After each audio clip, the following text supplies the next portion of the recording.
kita lihat ya perbedaannya. Ini dari bawah sama. Kemudian Kang Bro perhatikan dari kerenggangan pernya ini.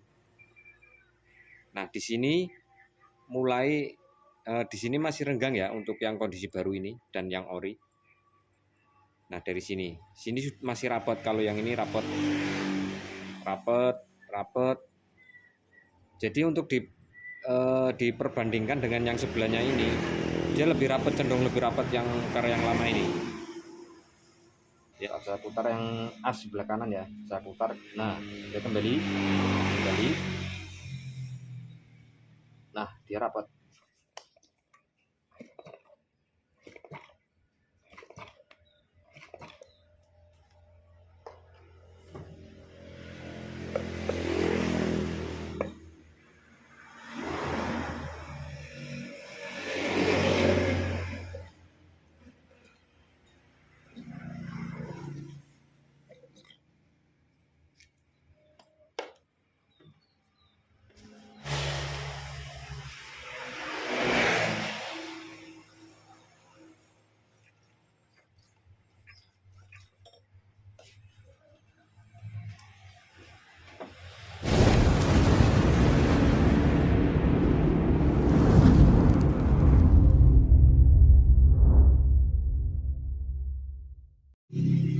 Assalamualaikum warahmatullahi wabarakatuh. Jumpa lagi bersama saya di Silaban Channel. Oke Kang Bro, kali ini saya mau melakukan perbaikan shockbreaker depan motor Revo lama, Revo Kinjeng. Dimana untuk shockbreaker depan motor ini mengalami bocor dan keras, terasa sangat keras. Jadi untuk shockbreaker yang sebelah kanan ini dengan yang kiri, ini kalau kita tekan, ini berbeda Kang Bro. Yang sebelah kanan ini terasa lebih empuk, sedangkan yang kiri ini sangat keras sekali. Mungkin efek dari seal yang sudah bocor dan untuk kotoran banyak yang masuk sehingga menjadi seret ya untuk main shocknya. Ini kalau ditekan beda.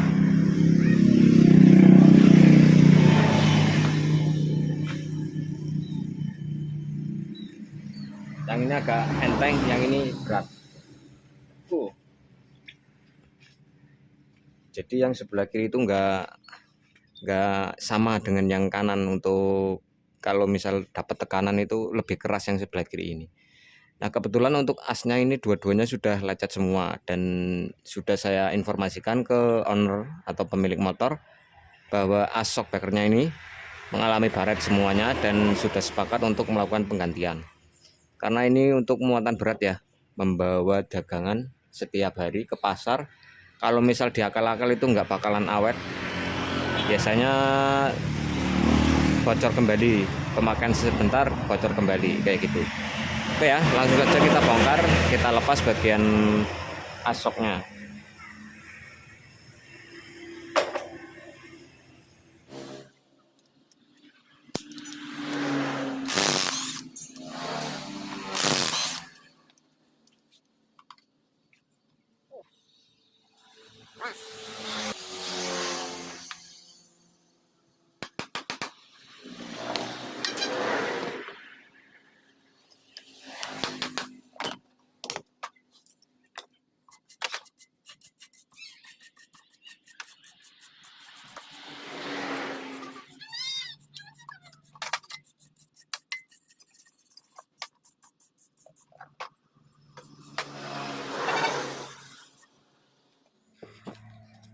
Baik Kang Bro, untuk shockbreaker kondisinya sudah saya bersihkan semua.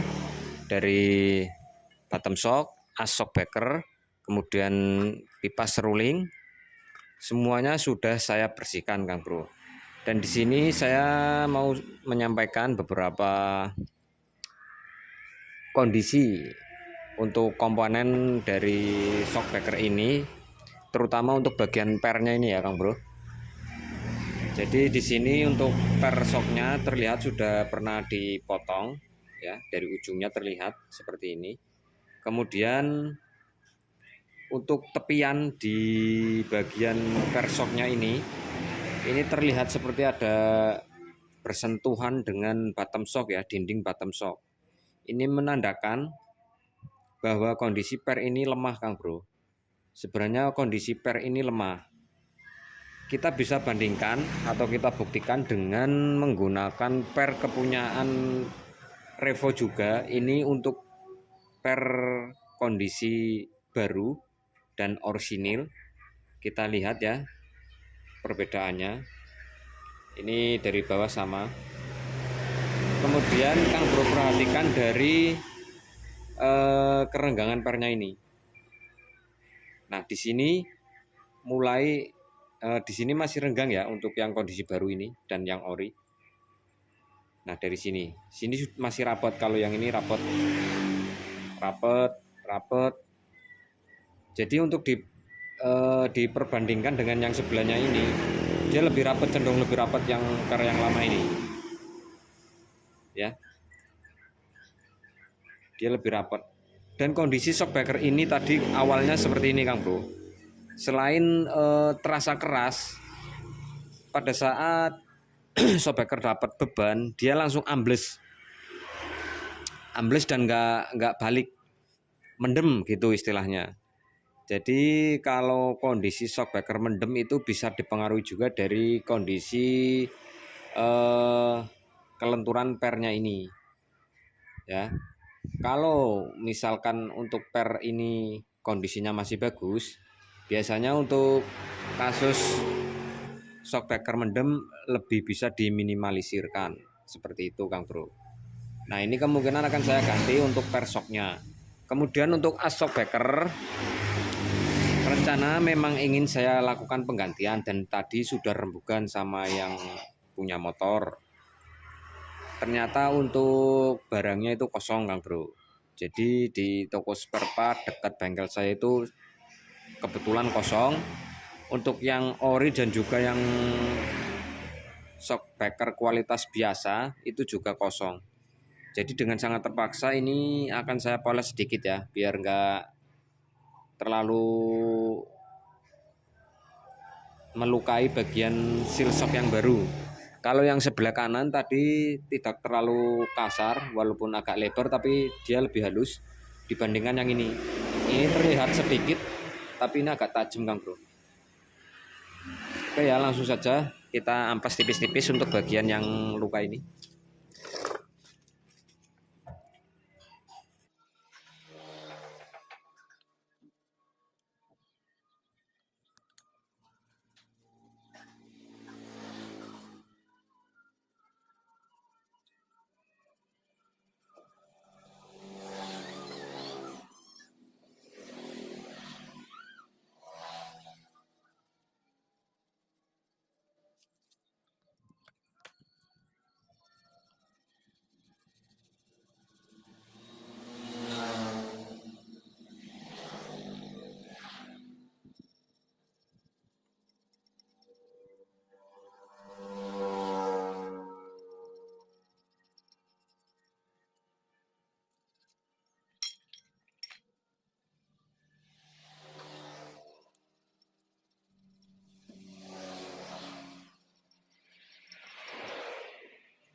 Oke, untuk proses poles sudah cukup. Kemudian kita kondisikan juga bagian katup ringnya di sini Kang Bro, yang berada di pita serulingan. Ini sudah los ya. Seperti biasa kita akan membuat ring di pipa serulingan ini lebih menggigit lagi.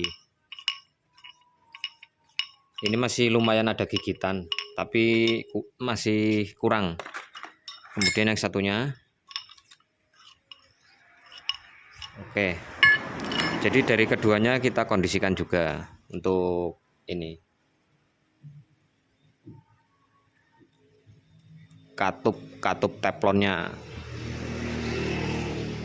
Oke. Terlihat barat-barat ini ya untuk pinggirannya.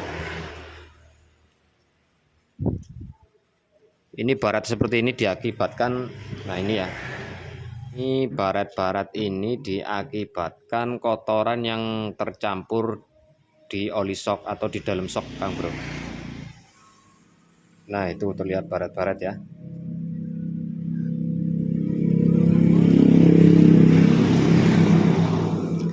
kita haluskan.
Oke, kita coba.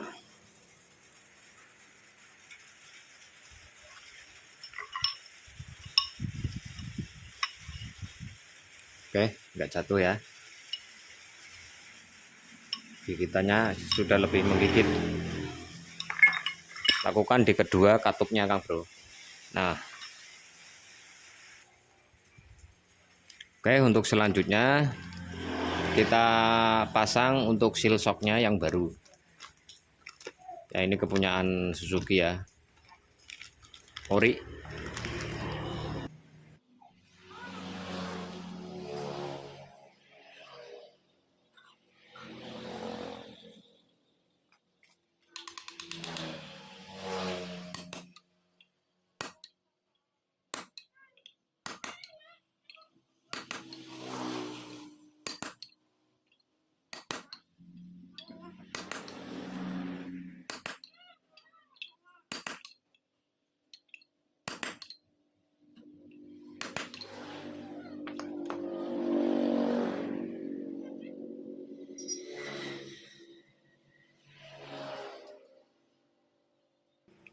Dalamnya harus bersih, Kang Bro, sebersih mungkin.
Ini sudah dikasih pelumas untuk seal shocknya biar tetap licin. Kemudian kita masukkan.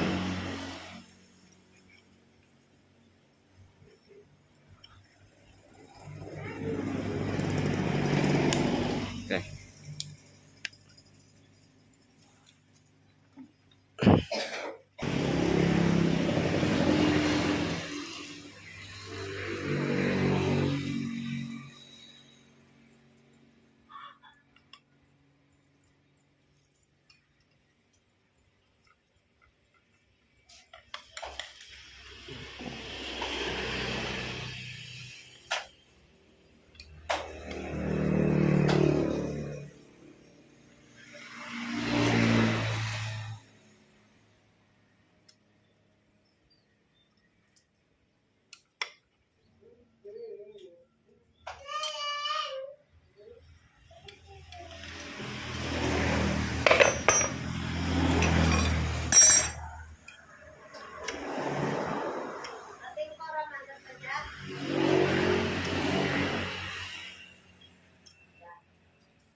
Baik bro, selanjutnya kita isi oli shock. Seperti biasa ya, saya gunakan oli yang lebih kental.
Baik Kang Bro, pada saat pemasangan aksopeker di bagian motor itu diperhatikan bagian bawah ya, tempat untuk masuknya as roda itu sebagai patokan supaya shockbreaker kanan dan kiri itu panjangnya sama Kang Bro, jadi tidak tinggi sebelah.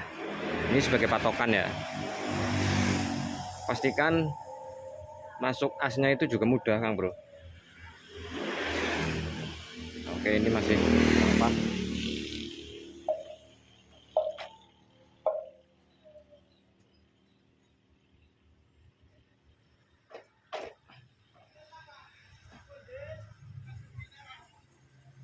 Nah, udah ya, ini udah pas. Kemudian kita baut. Kalau misal panjangnya itu berbeda, nggak sama, itu dijamin shocknya nggak enak Kang Bro. Jadi untuk patokan ya, antara shock kanan dan kiri itu panjangnya sama, itu bagian bawah yang buat patokan. Artinya pada saat as roda kita masukkan itu mudah, itu tandanya untuk shockbreaker ini panjangnya sudah sama. Jadi untuk bagian atas ini diabaikan saja. Bagian atas ini abaikan ya. Kadang suka nongol sebelah sedikit misalkan, tapi yang bagian bawah itu sudah sama ya, udah kita patokannya di bagian bawah sini. Oke ya, bisa dipahami.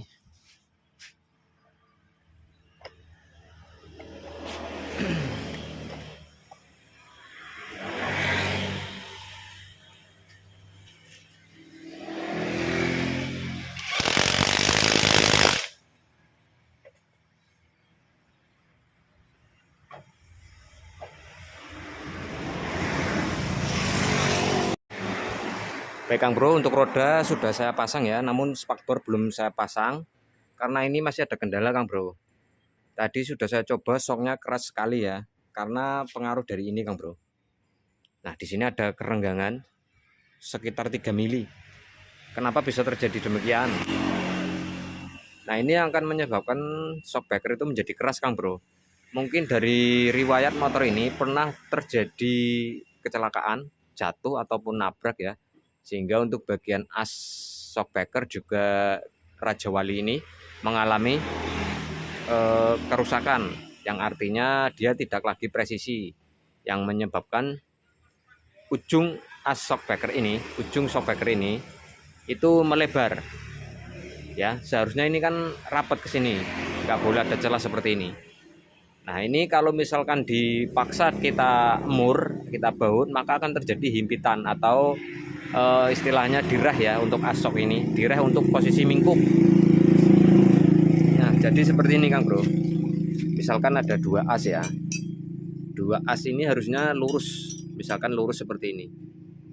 Kalau misal dari ujungnya itu megar atau mingkup, itu akan menyebabkan istilahnya ngereh. Kalau dia terlalu melar seperti ini, biasanya dikasih ring. Ada yang suka ngakali dikasih ring. Nah ini kita akan coba, kita kendorkan dulu untuk baut penahan di atas. Bautnya ini kita kendorkan, kemudian nanti kita putar asnya dan kita sambil melihat bagian bawah ini. Ini bagian bawah ini harus ada perubahan ya. Saya coba kendorkan dulu untuk baut asnya.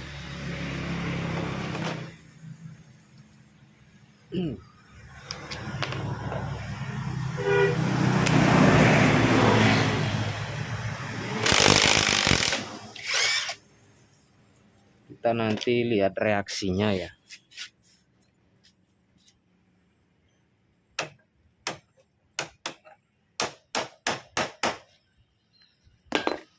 Oke Kang Bro, perhatikan bagian bawah ini. Saya akan coba putar asnya ya.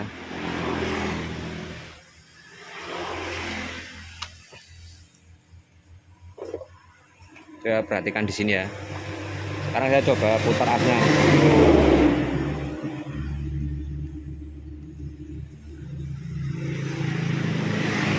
Nggak ada perubahan. Oh ada Kang Bro. Putar lagi.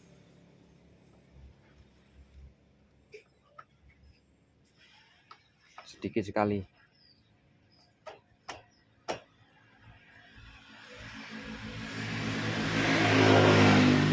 Ya.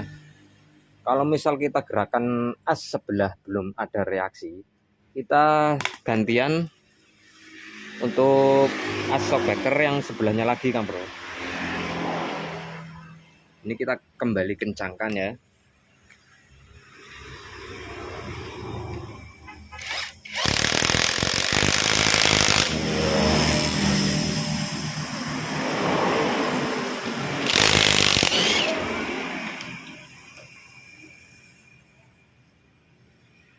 Oke, sekarang kita coba untuk yang sebelah, tapi tetap fokus lihat sini Kang Bro.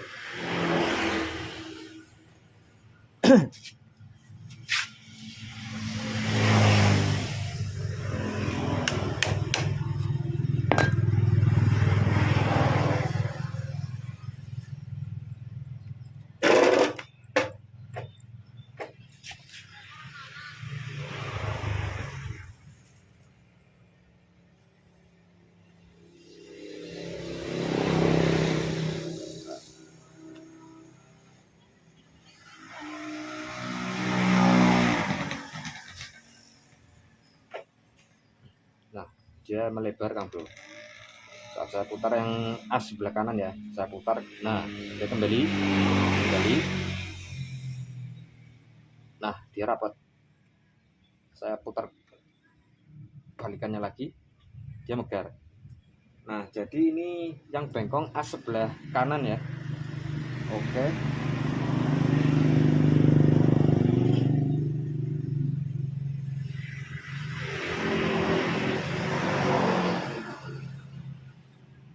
Oke Kang Bro, ini posisinya sudah lurus.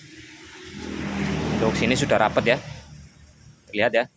Nah ini harus rapat seperti ini tanpa harus kita kasih ring atau kita apa-apakan Kang Bro. Ini harus benar-benar rapat sempurna. Ini posisi belum kita baut ya, belum kita pasang murnya. Nanti kalau kita pasang mur, kita kencangkan, ini nggak akan terjadi himpitan ataupun pemaksaan gitu. Oke, selanjutnya kita kencangkan dulu untuk baut asnya yang sebelah atas sana. Nah itu kan tadi saya putar yang sebelah kiri tadi ya. Nah sekarang yang sebelah kanan. Terjadi perubahan pergerakan saat saya memutar yang sebelah kanan. Tadi yang sebelah kiri tidak begitu. Oke, kita kencangkan dulu udahnya ya. Kita langsung coba dulu Kang Bro sebelum pemasangan spatbor.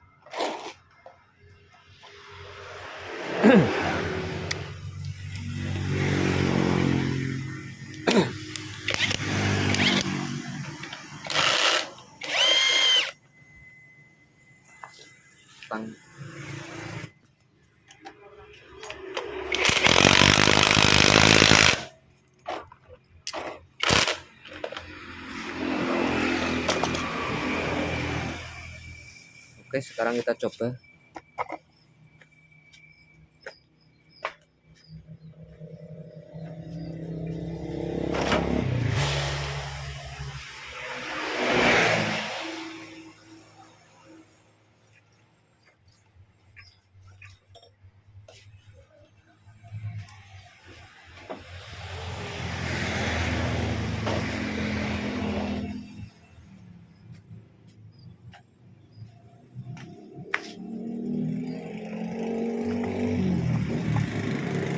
Oke ya, untuk hasilnya seperti itu. Jadi ternyata untuk shockbreaker ini tadi keras. Saya pikir cuma karena bagian antara as kanan dan as kiri itu memang tidak berimbang ya. Ada yang salah satu itu lebih seret daripada yang lainnya. Artinya untuk kanan dan kiri itu tingkat kelicinan shockbreaker saat main itu tidak sama, dan itu bisa menyebabkan shock tidak nyaman Kang Bro atau terasa keras. Nah ternyata setelah saya bongkar dan saya rakit kembali, ternyata untuk shockbreaker ini pernah terjadi insiden. Terbukti ya tadi saat saya putar untuk as yang sebelah kanan dan as yang sebelah kiri terjadi reaksi. Artinya dari as bawah sana terjadi perenggangan tadi ya. Untuk as shockbreaker yang benar, jadi saat dipasang rodanya itu tidak ada spasi di sini. Di kanan maupun di kiri itu enggak ada spasi, harus pas, benar-benar pas Kang Bro. Jadi kalau misal ada spasi, masih ada satu ring, mungkin dikasih ring itu masih bisa. Tapi sebelum coba di ring, kita mainkan dulu untuk bagian atas ini ya. Dari kedua as ini kita coba putar. Nanti kan ada reaksi di bawah sana. Kita cari posisi paling rapat. Itu ya Kang Bro. Oke, demikian dulu untuk video kali ini. Semoga bermanfaat. Jangan lupa dibantu like, komen, dan juga share, serta subscribe buat yang belum subscribe. Saya Silaban pamit undur diri. Assalamualaikum warahmatullahi wabarakatuh. Sampai ketemu lagi di video selanjutnya. Salam otomotif.